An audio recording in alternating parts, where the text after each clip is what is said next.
All right, well, I'm really excited to talk about this next episode of My Mormon Memory. This is JP talking here. This episode here is just buck wild, I guess is the word. I had a former missionary companion that always say, like, this is buck wild, man, every time something was crazy, you know? So this episode is completely buck wild. This is when I talked to my wife for the first time about my doubts, like real talk, not what happened in Oregon, because we never really sat down and talked. This is the first time I actually had a real talk with my wife that I'm down in the church and I don't want to go to church anymore. And also my talking to my bishop and bringing these same things up. And what happens? We'll find out. All right. Welcome to this episode. Oh man, I'm so excited. This one's a little less heavy. The other episodes were a little hard to talk about, but this episode here is just, it's better. It's easier to talk about. The last episode, I had my shelf officially collapsed in the last episode. If you haven't listened to that, go back and listen to the episodes, and especially the last episode when my shelf collapsed everywhere. All my doubts on the floor everywhere, and I found out the church was not true. And I mentioned that in the last episode, in episode 10. Anyway, this episode, I talked to my wife and my bishop. So I remember it was February, and it was February of 2016 when I remember I was at church. You know, I still didn't want to be there. I was, you know, mentally out, but physically in, or what they say. And I didn't want to be at church, but I was still too scared to tell my wife. And I was trying to find the right moment to talk to my wife about, I don't want to go anymore. I don't believe in this anymore. And I remember it was a Sunday and I was in church and my wife handed me a note. It was in Sacramento or Sunday school. She handed me this note, and it was pretty much, the note said, I love you no matter what you believe, I still love you. And she gave me that note. And I remember I was just like, oh, that was really nice of her that she gave me that note. And the note pretty much made me feel good knowing that she'll love me no matter what I believed in. And I felt like that was the time. That was the time that I should talk to her. Yeah, I waited a long time, but remember, I'm terrified to tell her because I don't want her to leave, you know, and divorce me. And she'll talk to the bishop, and the bishop will be like, leave your husband. Because the bishop once mentioned how husbands who stop going to church are dirtbags. He actually used that word once to us, or in a talk in Sacrament once. The bishop was just like, yeah, husbands who stop going to church and their wives still go are dirtbags. Like he used that word. So sleaze heads. I don't remember. He used like a word. So I was terrified to talk to my wife about this, but she gave me that note one Sunday. It said, I love you no matter what, and I'll be there no matter what. And so that night, I remember we were about to go to bed, and I told her like, I'm doubting the church. And it was right when I was working for the church is when it all began. And I started uncovering all this stuff about church history when I was working for the church. And I found out stuff about the temple that used to be in the temple. And she was just like, she was really supportive of me, but I can tell that she was just like, what? She took it easier than I imagined. She didn't cry. She wasn't like, I thought she was going to be in tears and she's going to be like, what now? I don't know what to do, you know? But she was just like, thanks for telling me. I was really worried about you. I thought it was something worse. Like my wife probably was worried that I was like wanted to leave her or something. I was thinking about divorcing her because I was so numb for so many years, and I couldn't tell her why I was so numb and inside. And I told her like, I don't believe I want to get released from my calling. I want to talk to the bishop. And she's like, that's a good idea. You should take a break from church and talk to your bishop and get released from your calling. And I'm okay if I take the kids to Sacrament.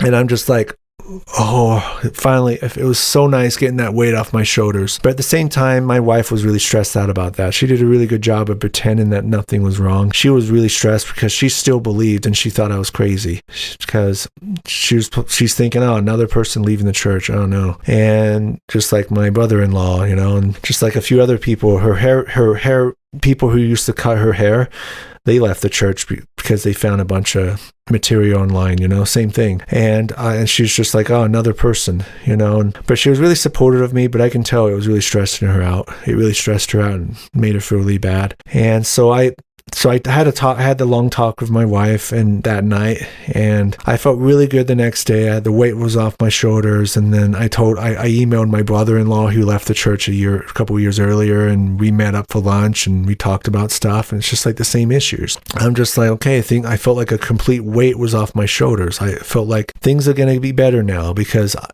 my wife now knows what's going on with me, and during that time she probably assumed it was doubts from the church, but it was a weight off her shoulders too, because she finally figured out what was really going on with me.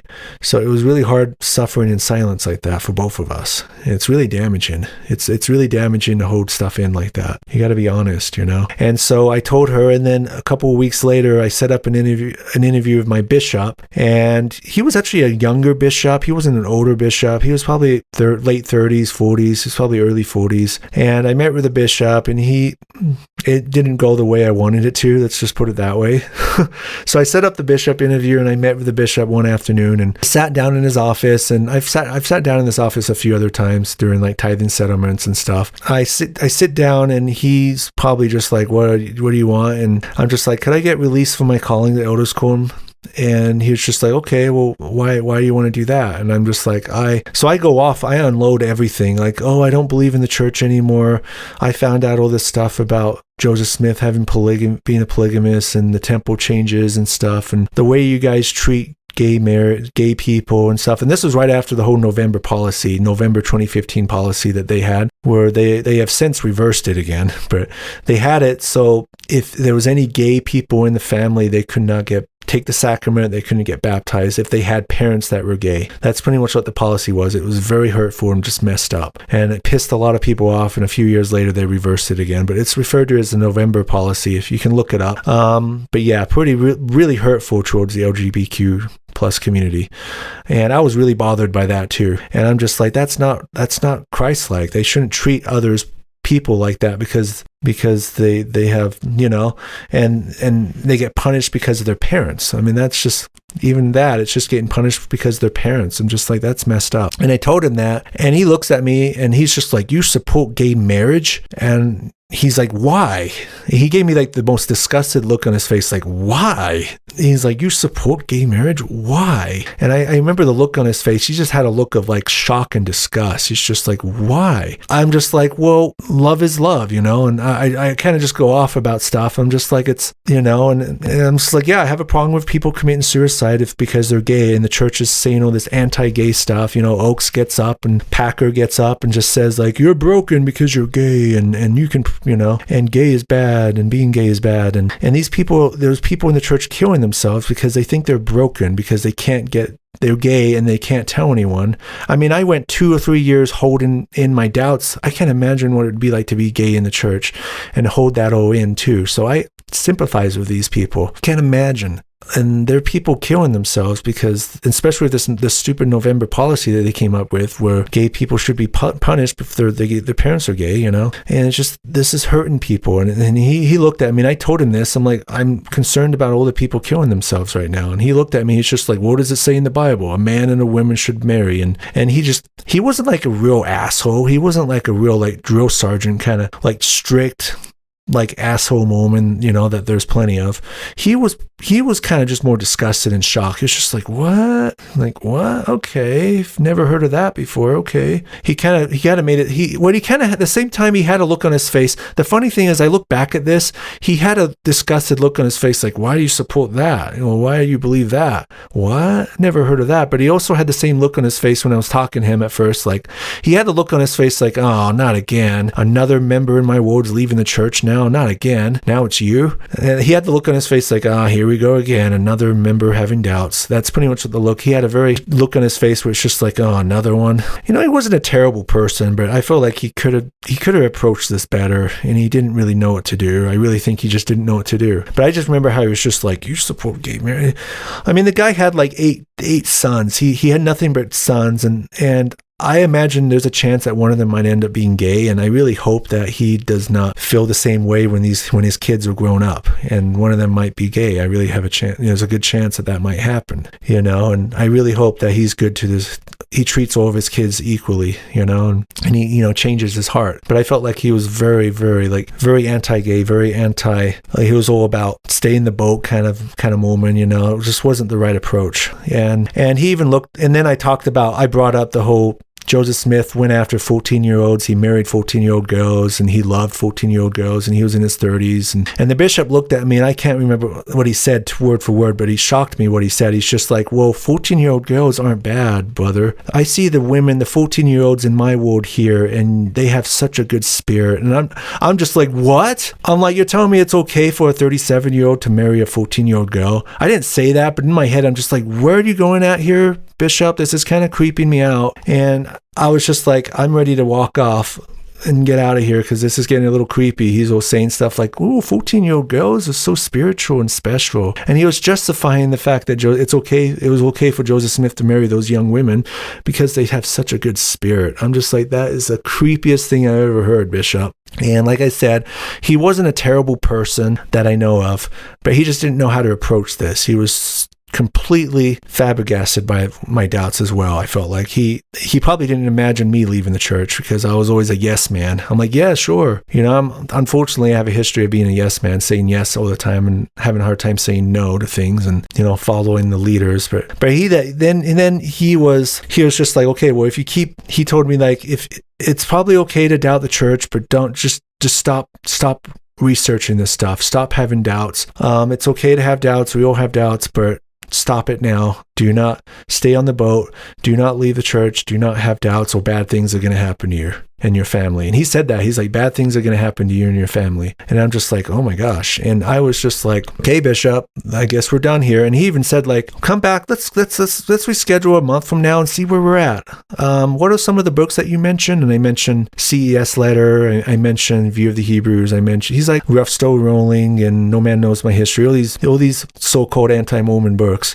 And he was just like, okay, I'm going to look at those and then I'm going to schedule a meeting with you in a month and see where we're at. And never heard back from him again. I imagine he did not even touch any of those things. I imagine he didn't and never got to another meeting with him. But he was nice enough to release me from my calling, and I was happy about that because I didn't want to teach Elders Quorum anymore. And it sucked to keep teaching Elders Quorum all that stuff about Joseph Smith and all that. And I knew what was going on and who he really was. It really sucked. Anyway, so that didn't turn out the way I wanted it to, and I was really it went a lot worse than I thought. And I was actually kind of upset when I got home. I'm just like, oh, that was terrible. And I was really kind of bothered by what the bishop said, a few things he said to me. And I'm just like, oh my gosh, now I'm more convinced that the church isn't true because this guy doesn't know what the hell he's talking about. And then he's all like being creepy and to those 14-year-old girls in the ward, I'm just like, oh, I really hopefully this guy is not like a pedophile or anything. I don't think he is, but stuff like that happens. And there's a lot of, stories about bishops getting a little, anyway, I'm not going to go on about that. But this is when I decided, okay, I'm going to take a break. I'm not going anymore. I'm not going to church anymore. So my wife decides to go to church and take the kids with her, and I stay home for 3 hours. And this was back when church was 3 hours. And then at this time, the bishop was just like, bad things happen to people who doubt the church and not go anymore. And a couple of months later, we finally have enough money to buy a house. And we've actually found a really nice house in Pleasant Grove. It has a walk-in basement, and it's in a nicer neighborhood, a lot nicer than the house we were going to get before the job went south, a few years earlier. And, we're moving out of that horrible ward. I didn't like that ward in American Folk. It was not a very friendly ward, and there's so much drama in it. I felt a lot of like tension with a lot of the members, a lot of drama there, and I didn't really trust the bishop after that conversation I had with him. I'm just like, I don't want to get out of here. This ward sucks. Like this ward's terrible. This is like the worst possible ward to doubt the church in. And once I stopped going to church, I used to teach Elders Quorum like once or twice a month, and I was active. The last like 4 or 5 months I was in that ward, I stopped going. Not a single person visited us. We never got visiting teachers anymore, or home teachers, or whatever, ministering now they call it. No one from the ward talked to my wife when she was there with the kids, and everyone just like was scared of us. It was almost like, don't talk to these people. They left the church. They're bad. The husband left the church. They're bad. And when we moved, usually when someone moves from the townhomes in this ward, everyone, like all the Elders Quorum helps, don't even have to ask. They just show up. We only had like one person or two people show up from the ward, and there are people that we're already kind of close with. Everyone else, they were like scared to help us move. And the bishop never reached out to us. He never came back to me and be like, thanks, congrats on the house. We'll miss you guys. Never had one person do that. And the bishop never talked to the bishop again, and never met with him again after the whole doubt thing. And he actually sent me a postcard or a letter in the mail. He didn't even hand it to me. The funny thing is, the bishop, right before we moved, he didn't even like knock on the door and like tell me this message. He just mails me a letter. Like, he didn't even like talk to me personally. He was too scared to talk to me, I guess. He mails me a letter, and he only lives like 2 minutes away from me. And he mails me a letter, and the letter was pretty much that talk from Elder Ballard. Where would you go if you leave the church? He pretty much had that. He printed that out and mailed it to me. Where would you go if you leave the church? And that was about the same time that stupid talk was given by Elder Ballard. It was 2016 when he gave that talk. Where will you go if you leave the church? I'm just ugh. And I hated that talk because my wife and I were listening to it, and my wife was stressed out because of it. So it's like, oh, bad, don't leave the church, it's bad, Oh, I hated that talk. But the bishop sent me that, and I wish I sent him back a letter with that Tangled, that Disney villain, the Disney villain on the movie Tangled, where she's just like, where would you go if you leave Rapunzel? I should have done that, but anyway, I'm just moved on. I'm just like, whatever, bishop, you're crazy. At the same time, I was also down in a lot of the leaders of the church in the world and just the church in general. I remember there was someone that we were good friends with, and they were living in Lehigh. They were in our state. My wife was missionary companions with this person and her husband, and we were hanging out with them a bunch, and they were living in Lehigh, and they were a really poor family, really poor. They were living in an old shack, and they weren't like doing very well financially, and they had a family member who was dying from cancer, and he only had like a few months left. And the bishop Rick, not the bishop, but the bishop Rick, who lived a couple of doors down from us, and we were pretty close to them, and we thought they were such good, loving, Christ-like people, and the husband was in the bishopric, and he's like, hey, you want to come with me? And I think this was before I talked to the bishop. I don't remember. And then we went to that house to give a blessing to these people, and because my wife asked them to, asked us to, they asked us to, and they were kind of less active. He was less active. The husband was less active. He wasn't going to church. He was kind of a Jack Mormon, and the wife was going to church off and on. And so I went with the Bishop Rick person, who I was somewhat close to. I talked with him a lot, and he seemed like a really cool, laid back guy, and very Christ-like. And then we went to this guy's house, and we talked to them a little bit, and the husband's like, yeah, I don't go to church anymore. And they had, I think it was his dad or his father-in-law, and he was just really sick. He was not even there, and he didn't have much time left, and I knew he didn't have much time left. So the Bishop Rick, we give the guy in the Bishop Rick and we give him a blessing, and he gives the blessing, and he blesses that he will be healed, and that he will get over his cancer, and that he will somehow survive. And then that was it. And then all seemed fine, And then on the way home, he was driving the car, and we were on State Street in American Folk driving back to the townhomes, and he was upset. I can just tell he was pissed off. He's just like, what a dirtbag.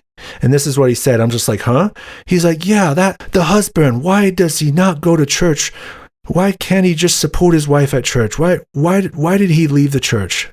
And look what happened. Now his father's dying from cancer because he's inactive, and he's not going to make it because of this. And I'm just like, what the hell? And I was so mad. I didn't say anything. I'm just like, whatever. And I'm just like, I was mostly shocked because I'm like, I thought this guy was a giant among men. I thought he was like a humble, good leader of the church. He was in the Bishop Rick. He always seemed like such a nice, respectful man. And he just goes off, and he's just like, it's like, I hate that guy. I hate him. Why would he leave the church? What a dirtbag. And he was just calling him names and stuff, and just assuming he's just lazy. He's just a lazy guy, and he was kind of overweight too. So he was just like, what a lazy man. And I'm so mad. I was so mad about this. And then he drops me off, and he's just like, thanks brother, and stuff. And I remember I'm just like, what the hell? And this was about the time before I talked to the bishop. So the guy didn't know I was doubting the church, but this is just what they feel about people who leave the church, especially husbands. And And then eventually I stopped going to church, and I'm pretty sure he had some things to say about that, but I never talked to him after that. I think he eventually became the bishop in the world though, but that was kind of just another massive blow to, these people. A lot of leaders in the Mormon church, a lot of them are good people, but some of them are just dirtbags. They're just not very nice people. And they assume the worst in someone if they doubt the church. Oh, they're a bad person because they're stopped going to church. Or, they practice unrighteous dominion, and they just, a lot of leaders of the church aren't Christ-like and humble. And that's something that I've noticed throughout my life. A lot of, my mission president, or a lot of bishops and stake presidents that I had, or APs and zone leaders, they got that far because, one, they're rich and they're good with money and they're good with numbers, and they're butt kissers. And that's one of the reasons why people become leaders in the church. And that doesn't mean they're good people. They're just really aggressive and extroverted and very good with money and numbers. And that's why, and this guy was, of course, he had a good job, so there you go, and that's just how it is, it seems like, in the church. I'll mention it later in this podcast, but I feel like a lot of leaders in the Mormon church you can't trust. They're not as good as they're not as good as you think they are. And a lot of them are good people, but there's a lot that aren't, and they're not like as Christ-like as you think. And I still remember an interview I had with a stake president in the ward years earlier when I was getting my temple recommend renewed. And I would always hear this guy give really funny, really laid back talks in state conference. He would just be like, my wife thinks I'm an idiot. I keep making dumb mistakes, so less stupid mistakes from me. And he would always joke about the lights and the chandeliers in the room always shaking and stuff. And this guy seemed like the funniest, down-to-earth, chill stake president in history. And then I had an interview of this guy, and he was just old business. He never smiled. He was just like, okay, how do you feel about, do you pay an honest tithing? He was just like really serious, and he never smiled and never cracked any jokes like he did. I felt like he was just putting on a show in a state conference, and then in real life he was just a really strict guy. And I mean, he owned an orchard and stuff, and so I don't know, he was just a business guy, but it kind of shocked me too. I'm just like, man, most leaders in the Mormon church are just like kind of like Nazis. They're just like super strict. They put on a show, and my mission president was the same way. He would crack jokes all the time, but when it got down to business, he was dead serious. And he was cold-blooded as they come, like, it's just a lot of leaders of the church, you find out who they really are. It's just like, oh shit, they're like the mafia. Like, I always compared the church to the mafia. Like, they will protect you. They're you're going to have protection from them, but if you owe them money, they're going to break your legs and make you swim in the fishes. Like, if you don't do what they want you to do, they're going to cement your feet in and throw it into the Jordan River, that's what I felt like. It's just their true colors come out, and they're not as friendly and Christ-like as you think, and they become very, very, very, very like intimidating, I guess is the word I'm looking for. And that's what I've noticed that with a lot of church leadership. So at that point, I just told my bishop that I was doubting, and I told my wife I was doubting, and the next step was not going to church anymore. And at the same time, we moved to a different ward. Thank goodness we moved to a different ward, and we moved to a house in Pleasant Grove, and it was a really nice house. And the first thing, I had a next door neighbor that we're still friends with. He asked me, like, are you guys ODS? I imagine you are. And I'm like, yeah, we kind of are. And it's just okay. It's like the first thing we talked about after everyone helped us move into the house was just like, okay, let's transfer your records. It's like that was the first, after helping us move stuff in her, which I appreciated it. I just thought it was funny when the first thing get down to business after moving was, let's transfer your records to this ward. It's just how it is here. And then we had another old couple knock on our door. They're just like, are you ODS? And my wife's like, yeah. And then he's just like, good. I still remember that. They were nice people, but yeah, I just thought that was funny. It's just like, good, Anyway, so I started in the new ward. I'm like, okay, maybe I should just go to sacrament meeting just to support my wife and the kids, because the kids were kind of, a handful sometimes. So I start going to the new ward because I'm like, okay, I didn't like the last ward, but maybe this ward, they seem pretty nice. And I the first day on Sunday, we had neighbors that were just like, are you guys going to be loud? Because the previous owners were so loud. And I'm just like, no, hopefully we're not going to be too loud for you, dude. They're not very nice, but everyone else in the ward's very nice. They're a pretty nice ward. It still is. There's still a lot of nice people in this ward. I don't go to church anymore in this ward, but everyone in the ward is very, very friendly, and but I still don't go to church today. But so what happened was I I started getting really angry when I was going to church. I was trying to help support my wife and the kids going to church. Every Sunday I was just going to sacrament meeting, and then I'll just walk home because the church is like not even half a mile away, and I would walk home afterwards. But every Sunday I walk home in a really bad mood because I'm just like, wow, this, because they're just pissed me off because I'm just like, I don't believe in this anymore. I'm wasting time. I don't want to. It's like going to a flat earther conference, and I don't believe that. There's all this evidence against the church, and all these people just come across as brainwashed now, and it really makes me mad. And people just come out and bear their testimony and be like, why do people leave the church? I remember there was one old lady that got up, and she was just like, she's a nice lady, but it really pissed me off what she said. She was just like, bad things happen to people who leave the church. There was a general authority back in the 90s, Elder Lee, I think was his name. He left the church because he wanted to sin, and then he worked at a gas station for the rest of his life and died miserable and lonely. See, bad things happen to people who leave the church. And that's what she said. And I walked out. I was so mad. And I walked home. I was so mad about that. I'm like, that's a bunch of baloney. I was so mad. And then there was another time that we went to a stake conference in our ward, and my wife was, she still believed in it. At the time, she was still believing the church was true and that I was crazy, but she still supported me no matter what because she's a good person. And we went to a stake conference, but it was broadcast from the stake center. So we watched it on a TV in the Reef Society room. And there was this idiot this general authority who got up, and I don't know who this guy was, but he pissed me off. He got up and he's just like, he starts like talking like, I love the song that's Follow the Prophet. I love that song. It's the greatest song ever. And he starts quoting it and how the prophets are so awesome and that we should have another verse for Thomas S. Monson. It should be another verse because he's such an awesome prophet. And I'm just like, what? That's another thing I really hate about the church is how they worship the leaders, and the leaders cannot do any wrong, and then they throw them under the bus after they're gone. It drives me crazy. And that really pissed me off because I'm just like, really? I went to stake conference to support my wife, and that's the talk I'm going to get. And I started marking on a piece of paper all the times they mentioned the Book of Mormon and Joseph Smith and not Jesus, and my wife got all mad, like, what are you doing? She's like, you're just bitter. You're just coming here to find reasons to be mad at the church. I'm like, yeah, I guess I am. But I just remember that, and at that point my wife says, just don't go anymore. And I haven't. And that's when I decided not to go ever, like ever, because I would just be angry. I'll just go to church, and I would just be angry because I would just be like, it's just like, what am I doing here? I don't believe it anymore, so I'm wasting time. And also members get up and they just say stuff about people who leave, and it makes me feel stupid, and bad things happen to people who leave the church, so I'm just like, well, I don't want to be a part of this anymore. And so that's what happened, and that's where I'm at. Anyway, so that ends my time. This episode ends the episode. I think there'll be one, maybe two more episodes of this phase until I start talking about my childhood.